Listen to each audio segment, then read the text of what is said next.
نحمده ونستعينه ونشكره ونتوب إليه من سيئات أعمالنا ثم الصلاة والسلام على أشرف الأنبياء والمرسلين سيدنا ونبينا محمد وعلى آله الطاهرين وصحبه المنتجبين اللهم صل على محمد وعلى محمد وعجل. Praise be to Allah subhanahu wa ta'ala, the Lord of here and the hereafter. We praise Him, ask His assistance, and we repent to Him and we thank Him. We repent to Him for the shortcomings of our deed. We greet and salute the Holy Prophet of Islam, the most noble of all prophets, and his pure progenies. Sisters and brothers, Assalamu alaikum wa rahmatullahi wa barakatuh. Welcome to our ninth program, or ninth night of the program from the Islamic Center. I pray that you are keeping well, safe, and staying in until Allah subhanahu wa ta'ala helps us to overcome the crisis that we have to deal with. يقول الله تبارك وتعالى في القرآن الحكيم أعوذ بالله من الشيطان اللعين الرجيم بسم الله الرحمن الرحيم هو الذي أنزل عليك الكتاب منه آيات محكمات هن أم الكتاب وأخر متشابهات فأما الذين في قلوبهم زيغ فيتبعون ما تشابه منه ابتغاء الفتنة وابتغاء تأويله وما يعلم تأويله إلا الله والراسخون في العلم. He is the one who has revealed to you the book, Quran. Out of it, there are verses that are muhkamat, which of established meaning, which are the principles or the mother verses, and others mutashabihat, whose definite meaning are not stipulated. Those who have perversity in their heart go after mutashabihat, seeking to create discord and interpreting these verses in a way that meet their desire, while no one truly knows of their interpretation or meaning except Allah subhanahu wa ta'ala and those well grounded in knowledge. Al-Imran, verse number 7.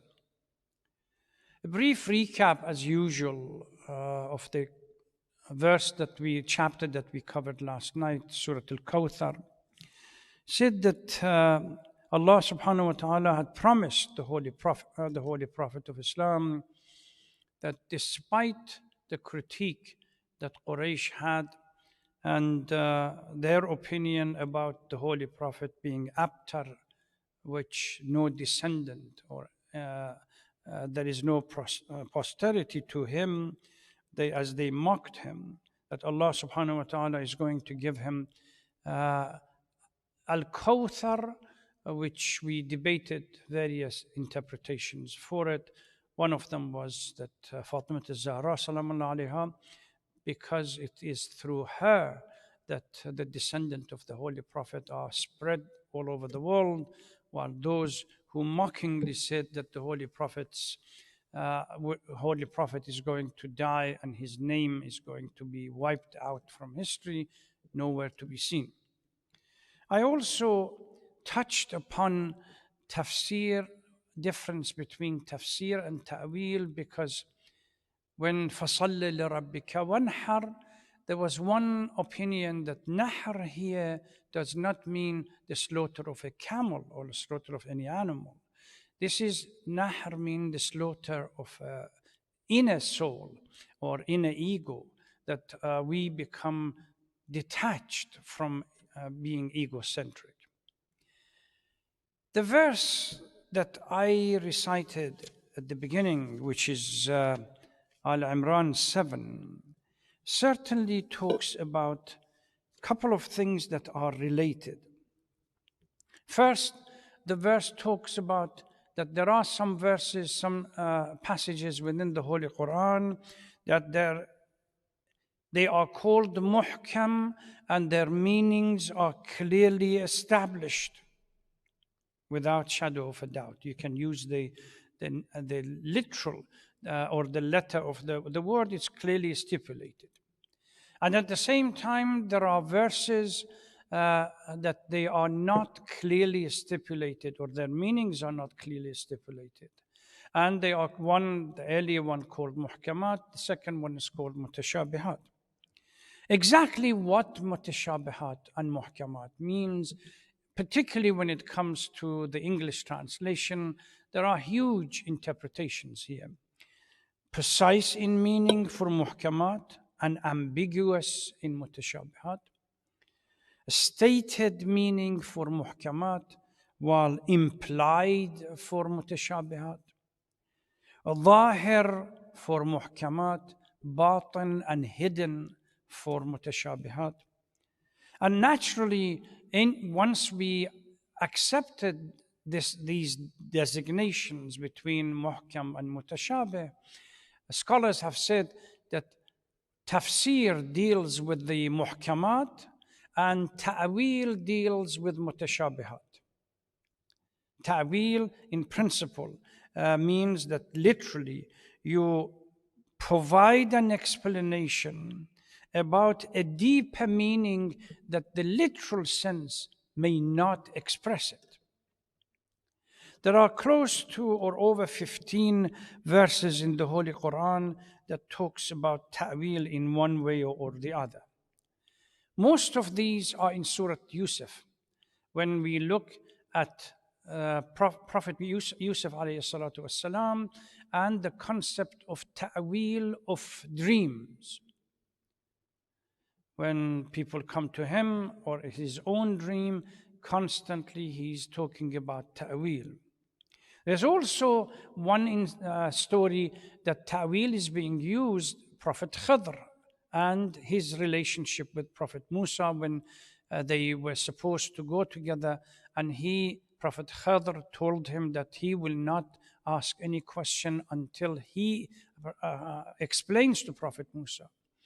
And when he constantly asked question and challenged Prophet Khidr that why did you do this, why did you do that, technically from Prophet Musa's law and legal orientation, it was not acceptable to somehow make a hole in a ship or kill somebody or build a wall which is being crumbled without asking anything in return, particularly when the society or the community did not entertain them as guests. And then Prophet Khidr said, this is the ta'wil of something that you couldn't wait long enough before I explained to you. And there are a number of other verses, including the one that I just recited, Al-Imran number 7. In this verse, Allah subhanahu wa ta'ala explains or stipulates 4 central themes. Number 1, the verse of the Quran, the verses of the Quran or the chapters or the passages of the Quran are divided into muhkam and mutashabih. If you go back to the beginning, هو الذي أنزل عليك الكتاب منه آيات محكمات وأخر متشابهات. That these verses are divided into these 2 categories. The muhkamat must be used as al-Kitab, the mother of the verses and the principle by which we use to shed light on the verses that at least at the surface they are not clear. Only God and those select individual that Allah subhanahu wa ta'ala has granted them the knowledge, they have the ability to be able to interpret or ta'wil of mutashabihat. And they also, the Holy Quran, strangely enough, talks about the perverse people that primarily focus on mutashabihat to create discord. So Quran here does not deny, as a matter of fact, is explicit that there are mutashabihat and muhkamat. And explains the relationship or the dynamics between muhkamat and mutashabihat, that the muhkamat should be used as a mother verse, that we use them to explicate and explain verses that may appear to be ambiguous. So these verses, the muhkamat, should be used as a guideline for the ambiguous, not that mutashabihat to be used by themselves independent as muhkamat, as now we have heard a number of people do that. This is where Marhum Allama Tabatabai and few of the other mufassirin, they say this is a classic example of Quran yufassiru ba'da. If you want Quran to interpret and support in the exegesis of its own verses, you have to use the verses of the Holy Quran to interpret other verses. And he gives an example. What he states is a kind of process of deduction and induction and brainstorming with the Quran. Allama Tabatabai says that let us start with one verse. Alam a'had ilaykum ya bani Adam alla ta'budullah, the beginning of the whole process. A'budullah wa la tushriku bihi shay'a. Submit to the command of Allah subhanahu wa ta'ala and do not associate with him anything else. That's the first step, the beginning of this process of brainstorming with the Quran. If you look at the purely the text, the first interpretation is that to avoid what we call shirk and polytheism and associating other people or other things with Allah subhanahu wa ta'ala. But if that interpretation, you take it and you introduce it back to the Quran and engage another verse. Alam ahad ilaykum ya bani Adam alla ta'budu ash-shaytan. That here ibadah, although it's being used, a'budullah wa la tushriku bihi shay'an, ibadah is being used in reference to the shaitan. So now the whole thing is going to be expanded. It's not just the shirk and polytheism, it's ibadah to shaitan is going to be part of it as well. That's the second process. Then it says that if we were to engage another verse in the Holy Quran, أَفَرَأَيْتَ مَنِ اتَّخَذَ إِلَهَهُ هَوَاهُ, those who use their own ego as their God. They submit to the dictate of the ego and the nafs al-ammara. So now we begin to understand that the verse that says we submit to the A'budullah wa la tushriku bihi shay'an, now we're going to increase, to expand in its meaning to include submitting to our own ego as well. And ultimately, we draw a conclusion from this. وَلَا تُشْرِكُوا بِهِ شَيْئًا is not purely in the context of shirk with polytheism, with everything apart from Allah. This is the concept of Tawheed that we talked about in Surah Al-Ikhlas. Tawheed from an Islamic point of view does not accept any kind of association. Muwahhid means somebody that focuses on Allah subhanahu wa ta'ala in every aspect of his or her life. And then Marhum Allama Tabatabai brings in a concept. It says, yes, there are a number of ahadith and Rasulullah sallallahu alayhi wa sallam, inna lil Quran dhahran wa batna. There is, for the Quran has a hidden and an appeared. Wa li batnihi batna. And even the hidden one has a hidden meaning. Ila sab'ati abtun, to 7 hidden layers exist within understanding of the Holy Quran. This is something that you sometimes impose your own understanding on the Holy Quran, and as it has happened these days, liberal tafsir and ta'wil of Quran, feminist tafsir and ta'wil of Quran, secular tafsir and ta'wil of Quran, fringe ta'wil of Quran, cult ta'wil of Quran within Islam.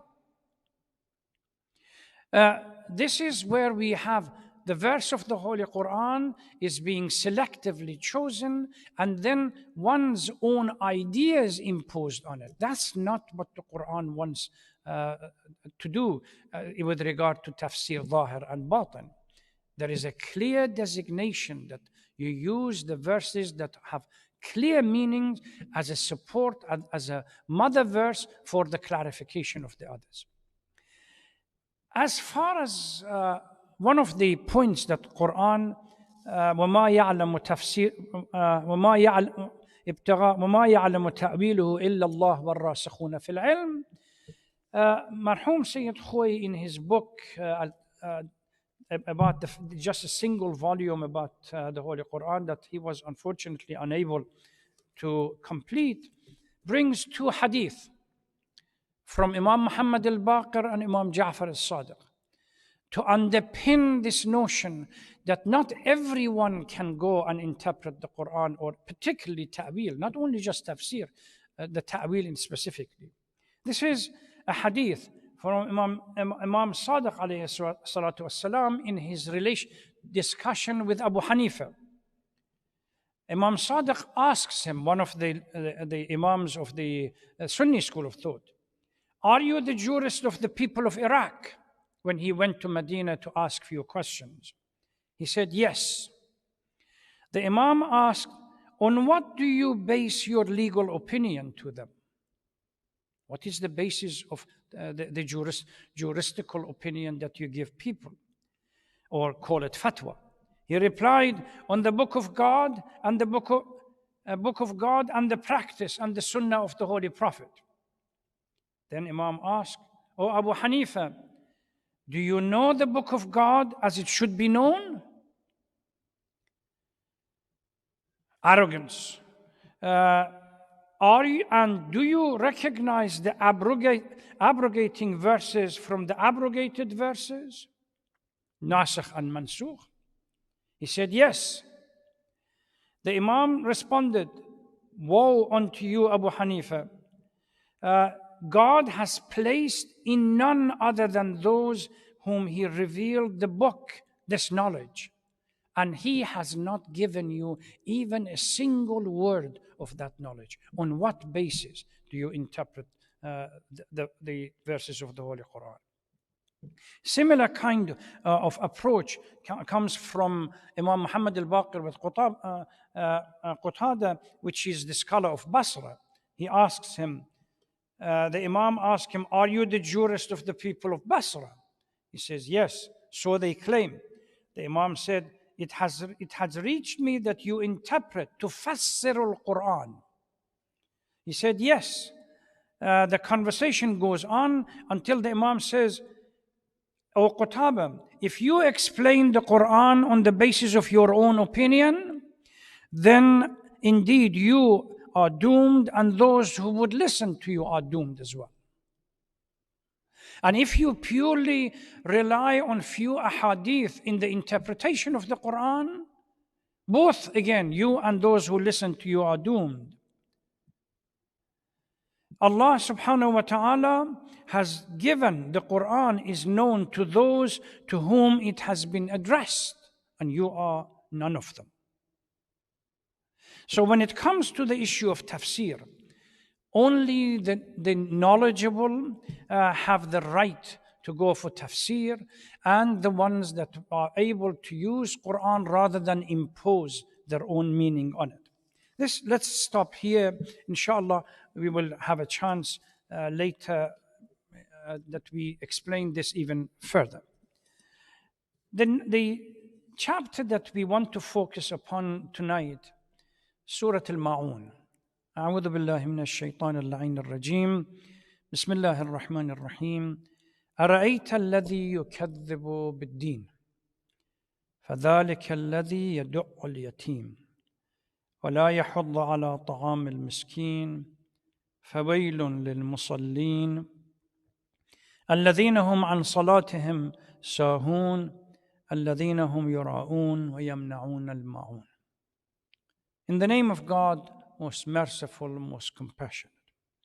Have you seen the one who denies the deen, We get to the interpretation of it in a minute. It is he whom drives away the orphan and urges not the feeding of the needy.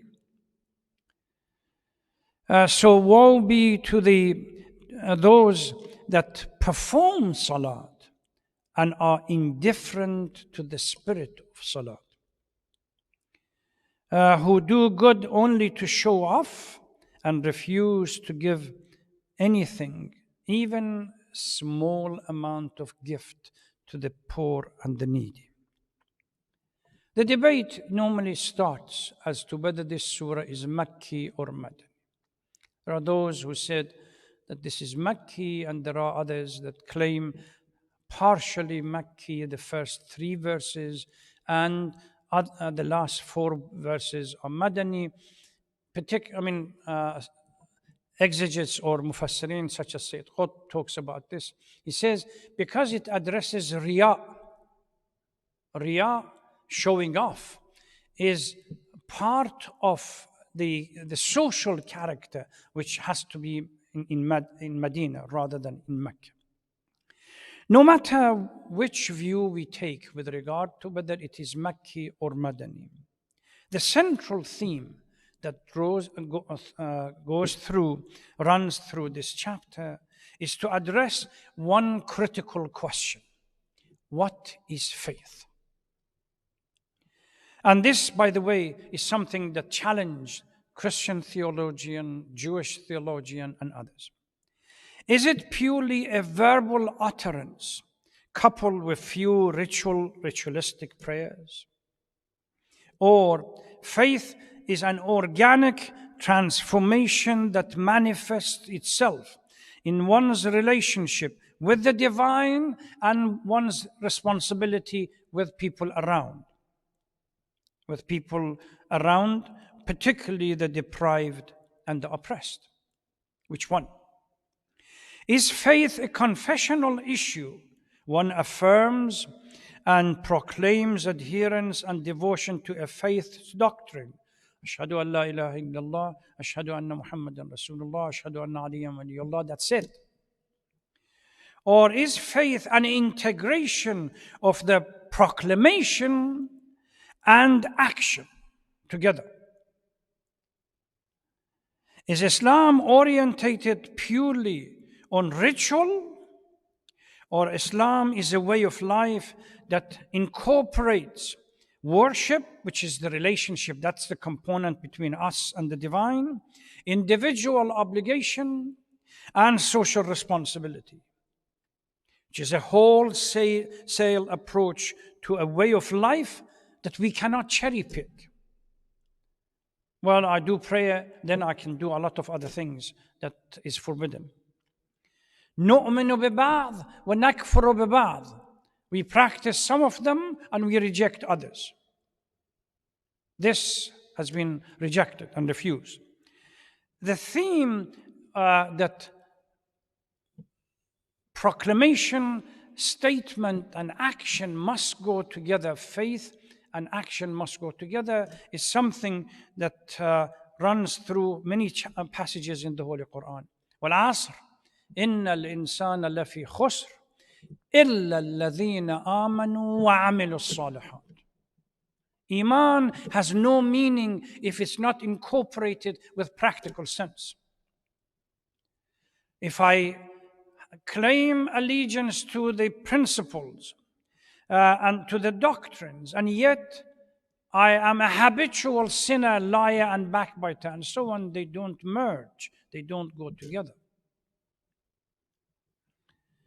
So let's start. إِلَّا الَّذِينَ آمَنُوا وَعَمِلُوا الصَّالِحَاتِ. Iman and amal must go together. So the answer to the question, what is faith? From Islamic point of view, faith is an organic way of life that brings and incorporates or merges together a number of components.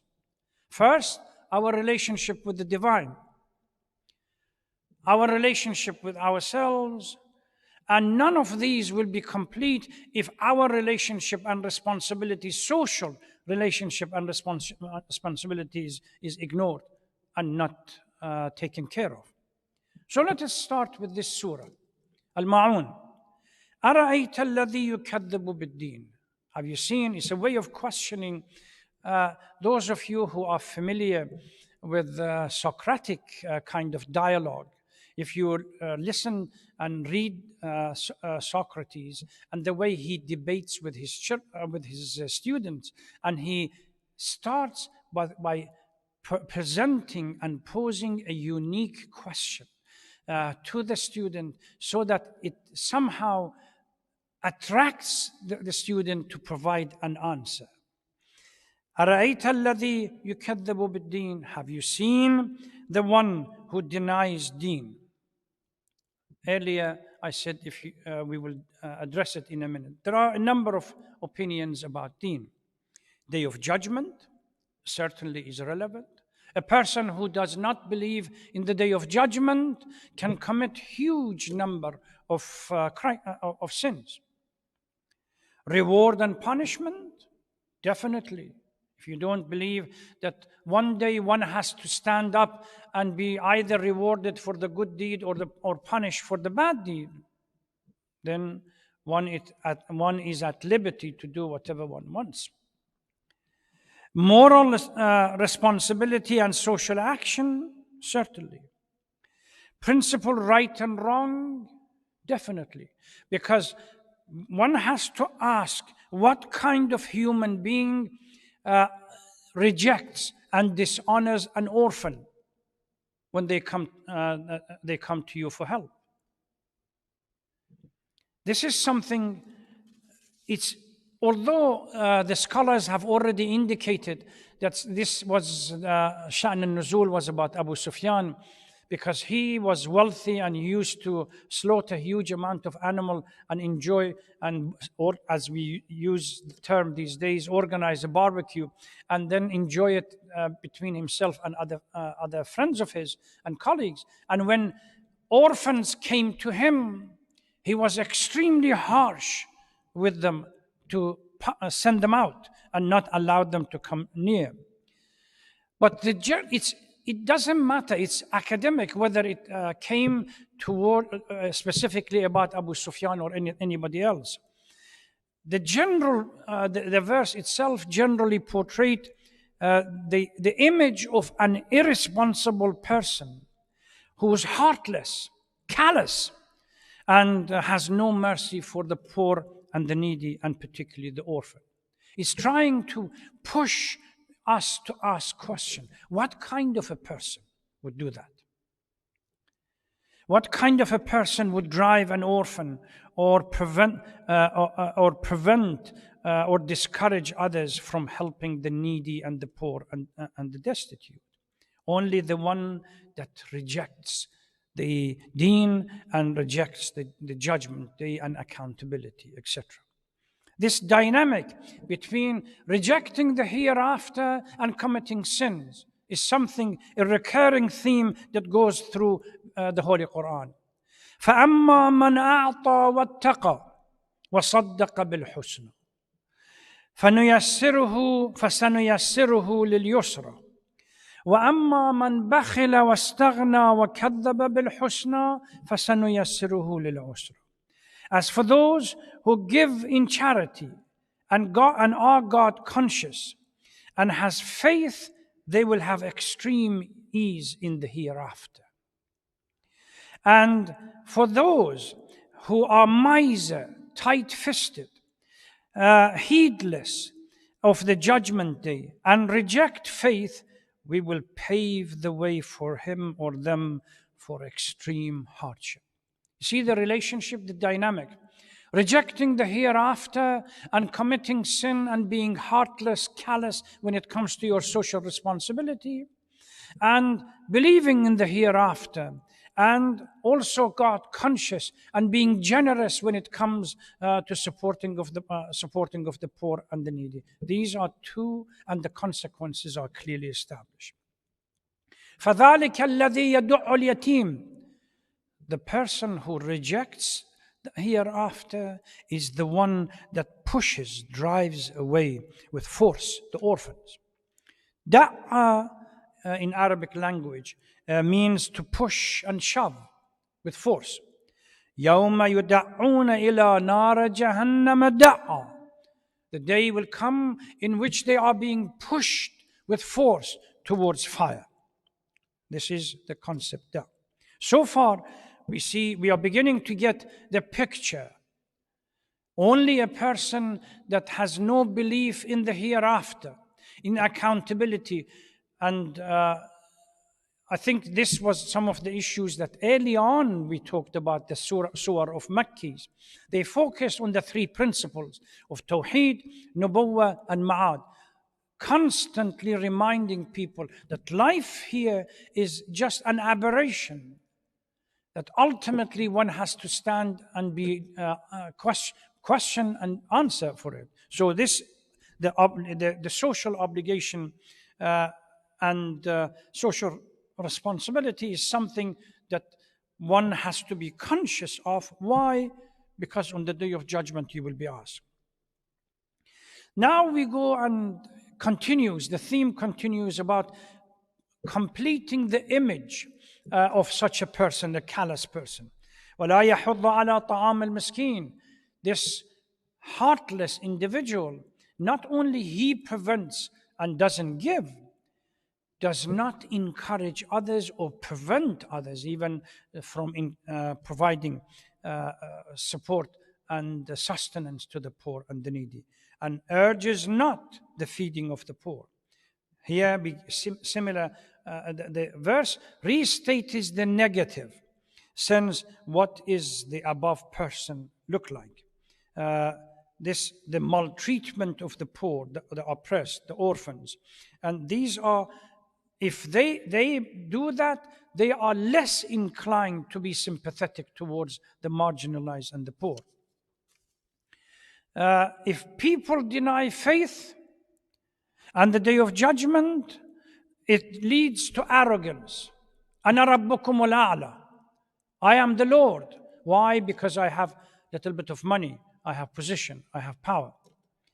And they lead a life, selfish life, that they treat the helpless people with contempt, even if they prayed. This is the point that now the verse is moving to.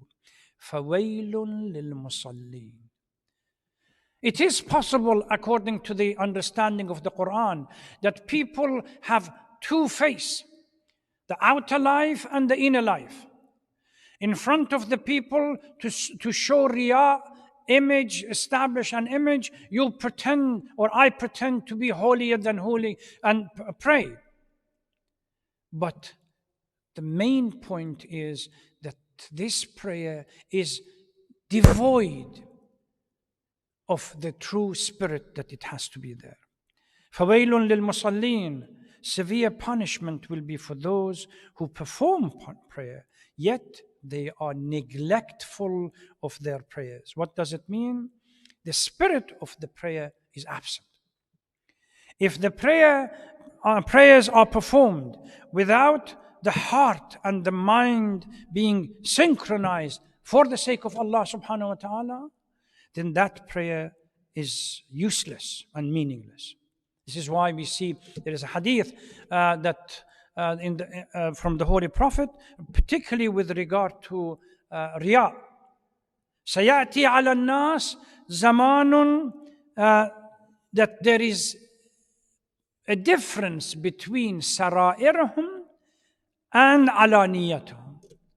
That khabith and dark is their inner relationship, and very polished is the outside. يَكُونُ دِينُهُمْ رِيَاء. Their faith is nothing more than ostentation and showing off. يَعَمُّهُمُ اللَّهُ بِعَقَابٍ فَيَدْعُونَهُ دُعَاءَ الْغَرِيقِ فَلَا يُسْتَجِيبُ لَهُ. Allah subhanahu wa ta'ala is going to punish them with a severe punishment. And even if they ask Allah subhanahu wa ta'ala out of desperation with all the heart, Allah is not going to respond.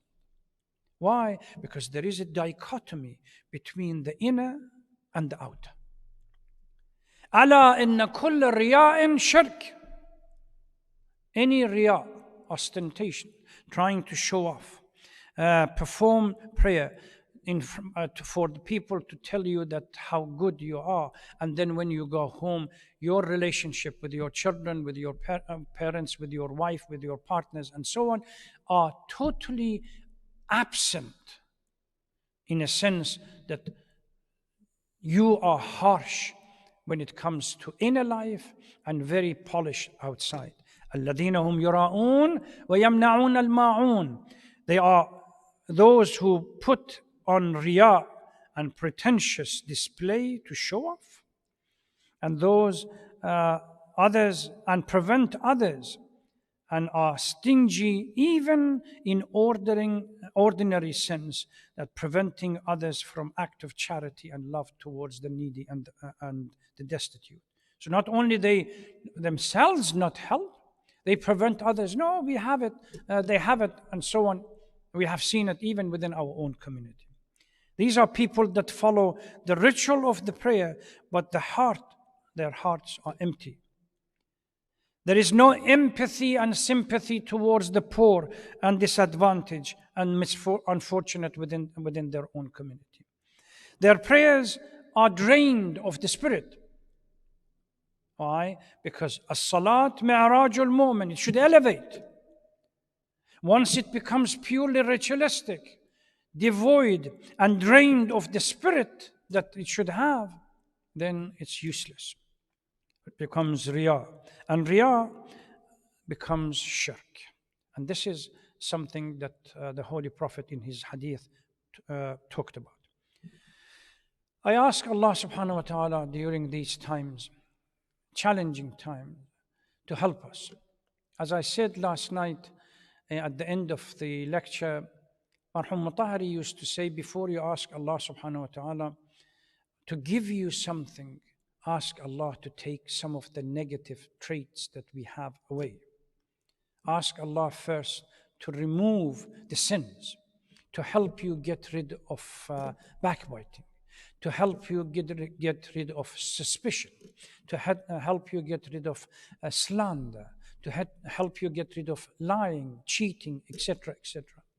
First, we have to empty the heart of batil before we allow the haqq to settle and the image of the Lord to get into the heart.